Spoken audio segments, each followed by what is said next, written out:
कहते हैं हर बड़े शहर की अपनी एक परछाई होती है, एक ऐसी दुनिया जो रोशनियों के ठीक नीचे गहरी और खामोश होती है। और हर शहर में एक ऐसी जगह होती है जो बाहर से बिल्कुल सामान्य दिखती है, लेकिन उसके अंदर बंद दरवाजों के पीछे कुछ ऐसा छुपा होता है जिसके बारे में कोई खुलकर बात नहीं करता, बस कानाफूसी होती है।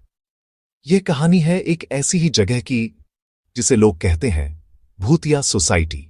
रवि एक नौजवान जिसे हाल ही में इस बड़े शहर में नौकरी मिली थी। कम बजट की वजह से उसने शहर के बाहरी इलाके में बनी एक पुरानी सोसाइटी में फ्लैट ले लिया। नाम था शांति अपार्टमेंट, लेकिन नाम के उलट सोसाइटी में एक अजीब भारी खामोशी थी। न बच्चों के खेलने की आवाज, न किसी के हंसने की गूंज।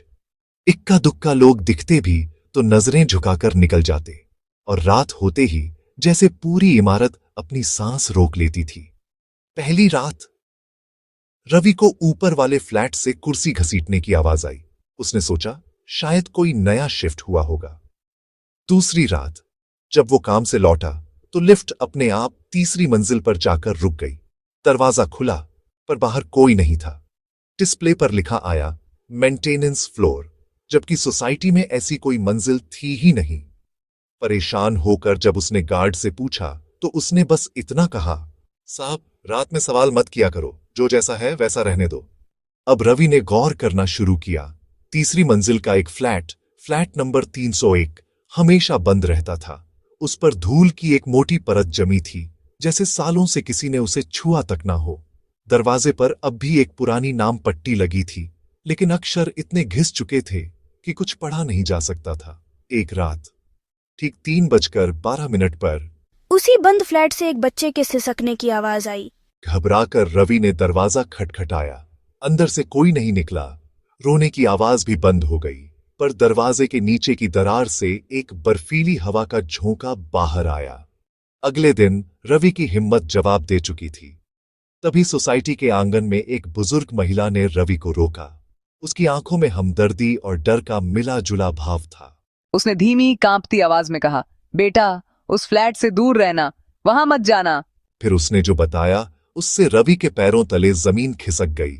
पता चला ठीक 5 साल पहले उसी फ्लैट नंबर 301 में एक हंसता खेलता परिवार एक रात रहस्यमय तरीके से मरे हुए पाए गए थे। किसी को नहीं पता चला कि क्या हुआ था।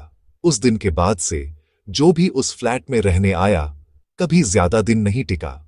उस रात रवि अपने कमरे में था जब अचानक उसके फ्लैट की लाइट बंद हो गई। घने अंधेरे में उसे अपने ठीक पीछे किसी की मौजूदगी महसूस हुई। कोई उसके पीछे खड़ा था। इससे पहले कि वो पलट पाता, उसके कान के पास एक ठंडी सरगोशी वाली आवाज आई, अब तुम भी हमारी सोसाइटी का हिस्सा हो। अगली सुबह गार्ड ने देखा रवि का फ्लैट खुला पड़ा था। अंदर सारा सामान वैसे का वैसा था, पर रवि नहीं था। वो ऐसे गायब हुआ जैसे कभी था ही नहीं। आज भी उस सोसाइटी में एक और फ्लैट खाली है, और लोग उसे अब भी भूतिया सोसाइटी कहते हैं।